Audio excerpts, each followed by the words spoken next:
G'day boys and girls, I was walking around Belfast and I came across a big building and it said Sail and Tent Makers, and I thought in the Bible there's a tent maker called Paul who was the great apostle, the great evangelist, and I thought wow, great room for a story. But let's sing the creation song here. Creator God. Can you count the stars?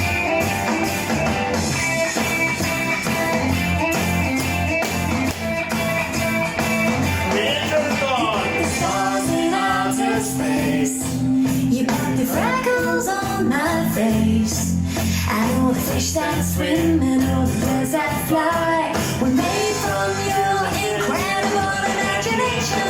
Creator God, we're singing to the Creator God of all the world. Creator God, we celebrate you. We celebrate you.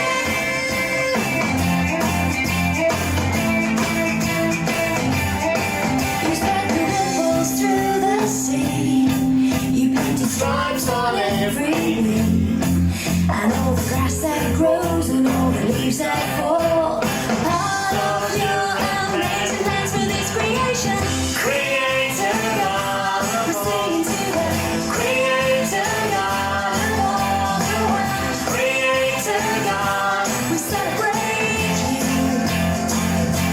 We celebrate you.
Creator God, we celebrate you. Let's go on about Paul the tent maker.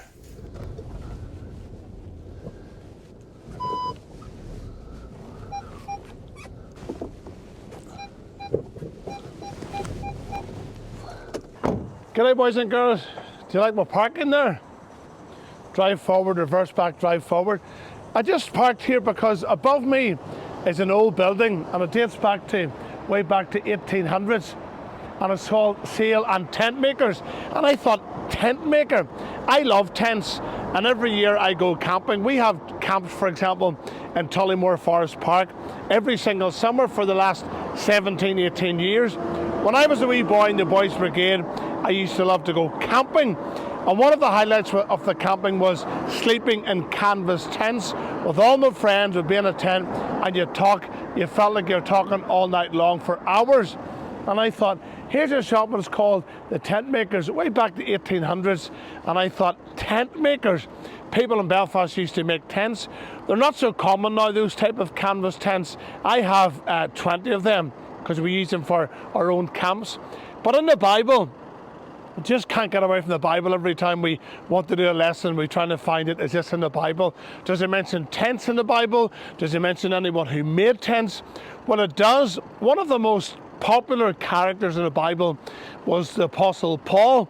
Before he was called Paul, he was called Saul. And of course, he was on the road to Damascus. He was going to persecute the Christians, and he was blinded. And a voice said, "Why are you persecuting me?" And Paul says, "Lord, who are you?" And that moment, Saul became a Christian. He then became Paul, and he became the greatest preacher, the greatest evangelist, humanly speaking, ever to live. In fact, he wrote most of the books of the New Testament. But whenever Paul was a preacher, he was going about from village to village, town to town, city to city, country to country. He would often travel from country to country on boats. Remember, there was no airplanes in those days, so sails and canvas is pretty much the same material. So everywhere he went, he would see the sails or the canvas. But Paul, if he was short of money or if he needed money, his profession, he would help make tents. He was a tent maker. He had friends called Aquila and Priscilla, husband and wife team, and then a business making tents. So whenever Paul would come to them, they would give him some work. He would work hard, and he would earn some money to pay his bills or to buy his food.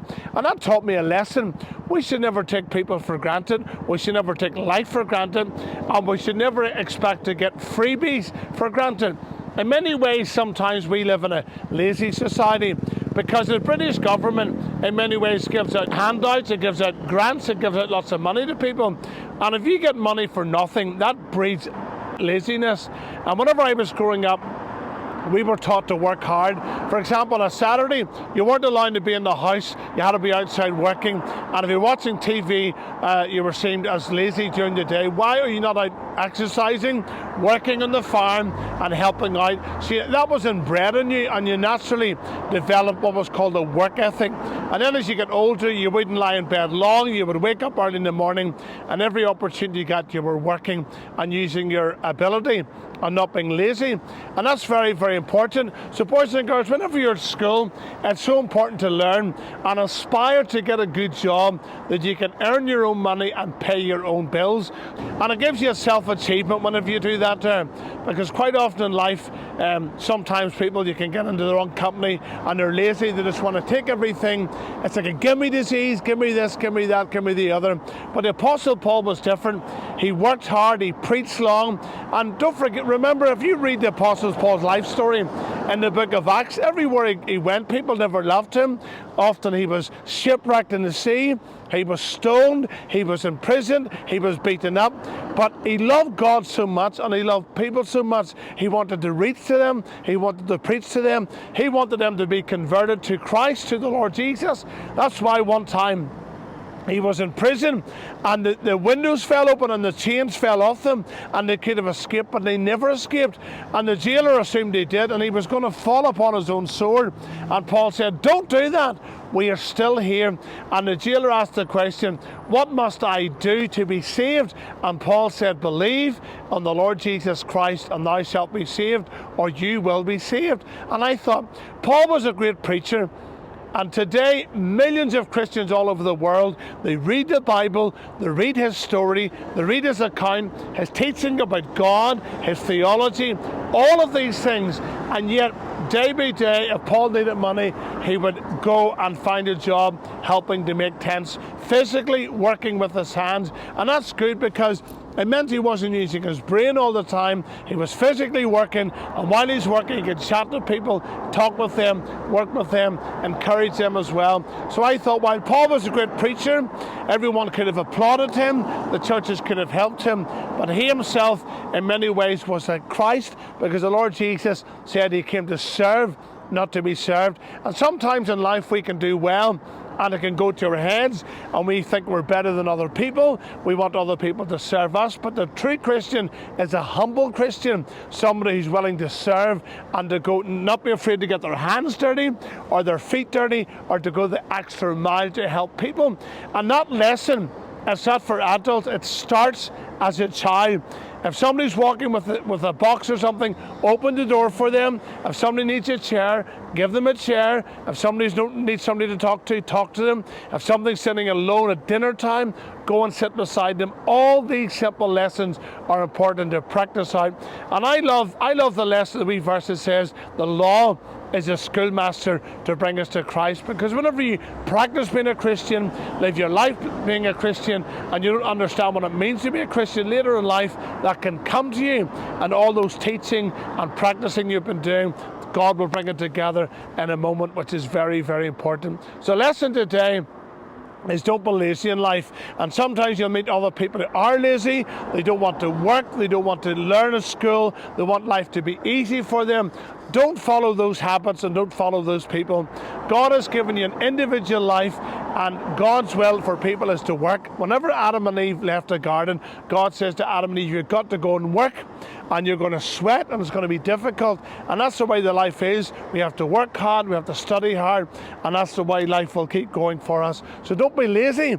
In school, learn hard, study hard. And if you're a Christian, you pray, Lord, I'm going to do my best. Will you help me and do the rest? And God will honour that, and He'll do that. But you must be willing to work hard at school and work hard when you get a job as well. And that is a pattern that goes right through life. So a simple lesson from a building here in Belfast.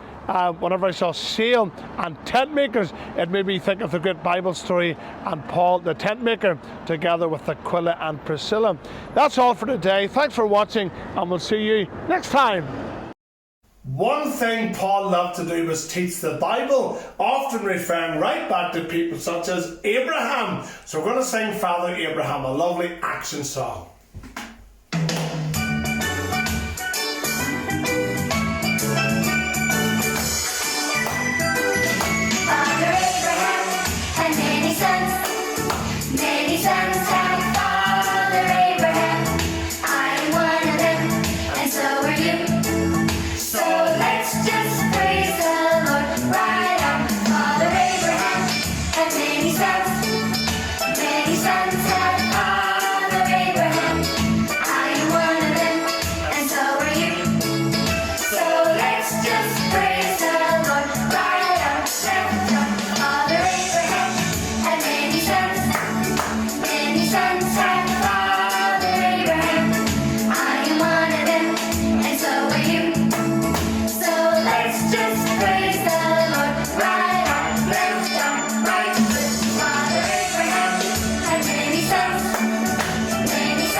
Really enjoyed that song. That's all for today from Paul, the tent maker, and we'll see you next time. Thanks for watching. Bye.